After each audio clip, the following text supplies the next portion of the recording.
다 우는지라 통에 자욱하는 이런 역사가 일어났어요. 그동안 말씀 없이 말씀을 외면한 채, 말씀이 실종된 채, 말씀에 비상한 관심을 갖지 않은 상태에서 습관적으로 전통적으로 신앙생활을 해오다가 이 나팔절을 맞이하여 또 성벽 재건을 맞이하여 그 기념 행사의 일환으로 이 절기를 지키는 가운데 에스라를 초청해서 이 율법책을 낭독하는 가운데 자신들의 삶이, 자신들의 신앙생활이 하나님께서 명하신 그 율법에 모두가 한결같이 반하는 이런 모습을 발견하게 됩니다. 이 백성이 이르는 나를 존경하되 마음은 내게서 멀도다. 사람의 계명으로 겨운 노성을 가르치니 나를 헛되이 경배하는도다. 바로 이런 상황이 이때에도 벌어지고 있는 거예요.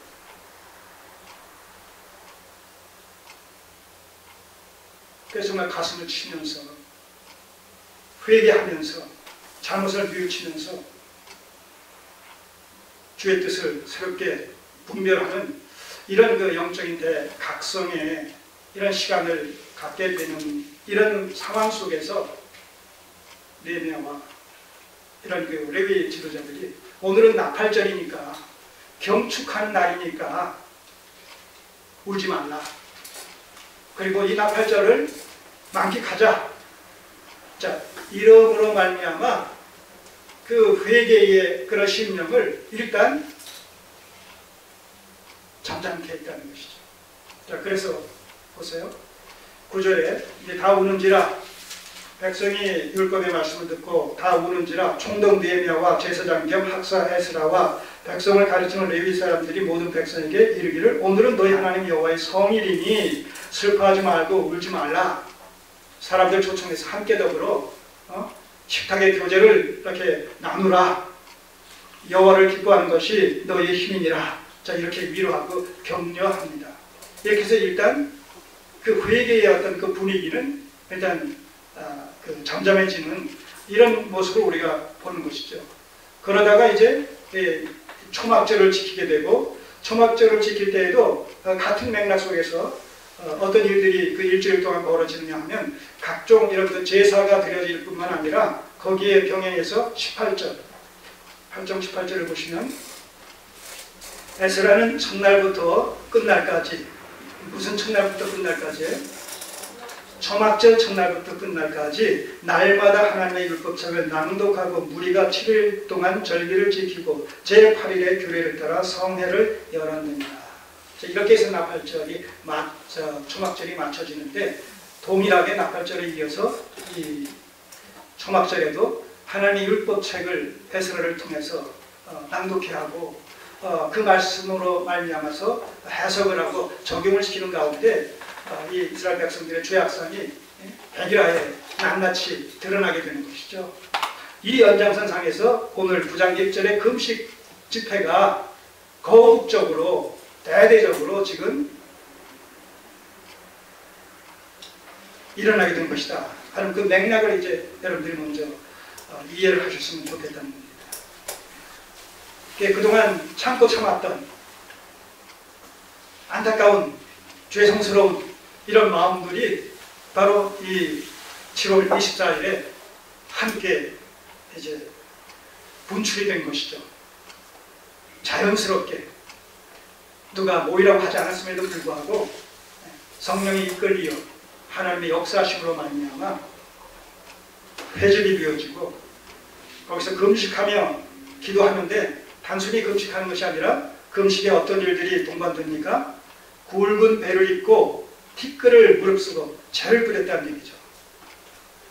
자, 금식 기도할 때에 우리가 특별히 금식 기도한다라고 했을 때는 평상시보다 더 뭔가 의미 있는 또 의미를 부여하고 싶은 특별한 이런 경우에 우리가 금식 기도하는 모습들을 성경에서 보지 않습니까? 뭐 전쟁에 나간다든가 또 무슨 재앙과 어떤 온역이 임했다든가 그래서 하나님의 이 긍휼하심을 간절히 구하고자 하는 그런 그 상황 속에서 그 금식 기도를 하는데, 이 금식 기도를 할 때 더 절박하고 절실한 심정으로 하나님의 구원의 은혜를 구하고자 할 때에 그 금식에 더하여 굵은 배를 입고 그 죄를 뿌리면서 정말 탄식하면서 하나님께 간구하고 탄원하는 이런 그 간절한 열심의 이런 모습을 우리가 구약 성경을 통해서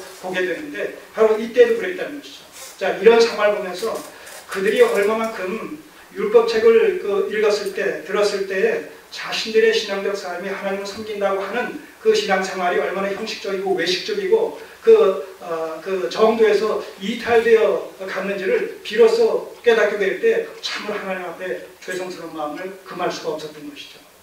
왜요? 끊임없이 이스라엘 백성들은 뭐예요? 불순종.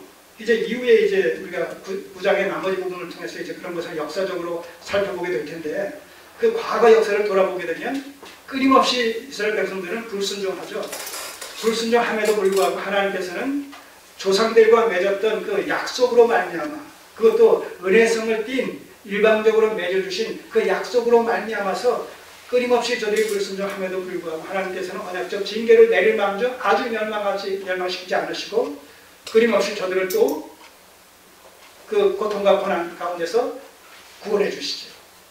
자, 이런 것들이 그 역사 속에서 계속 반복되어집니다. 자, 이런 사실을 깨닫게 될 때 참으로 죄송스럽기도 하고 또 감사하기도 하고, 그래서 새롭게 마음을 가다듬고 결단하고 결심하고 하나님과 바른 신앙적 관계를 맺어서 하나님을 바르고 온전하게 섬기기를 원하는 그런 심정이 함께 어우러짐으로 말미암아 바로 금식 기도 집회를 이제 개최하는 것이죠. 그리고 거기에 더하여 이런 그 굵은 배를 입고 티끌을 죄를 뿌리면서 정말 하나님 앞에 잘못을 깊이 뉘우치고 회개하면서 또 반면에 새롭게 하나님의 뜻을 쫓겠다고 결단하고 각오를 다지는 이런 모습을 이런 표현을 통해서 우리가 발견하게 되는 거죠. 자, 느헤미야서 다음에 여기 손을 넣으시고 에스더가 있어요. 에스더서 4장 1절 이하를 보시면,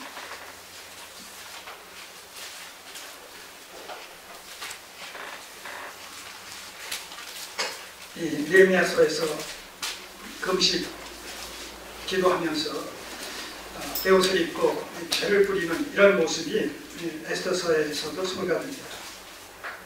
자, 느헤미야서 다음에 에스더서입니다. 에스더서 4장 753쪽인데요. 4장 1절 이하를 보시면 바로 이 대목은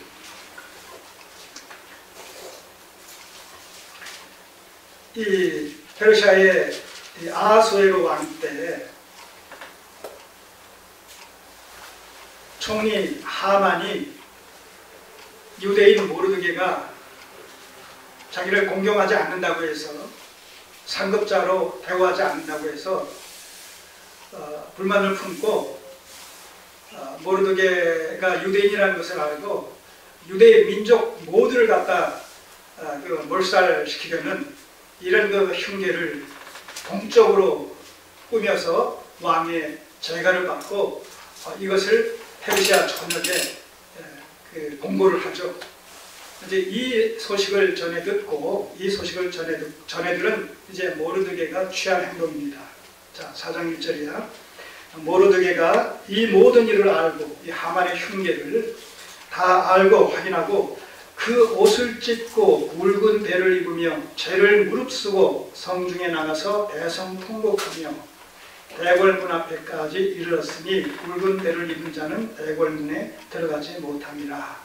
자, 이 모르드게 혼자만 그런 것이 아니라 이제 3절 왕의 조명이 각 도의 이름에 유다인이 크게 애통하여 금식하며 고급하며, 고급한다는 것이 뭐예요?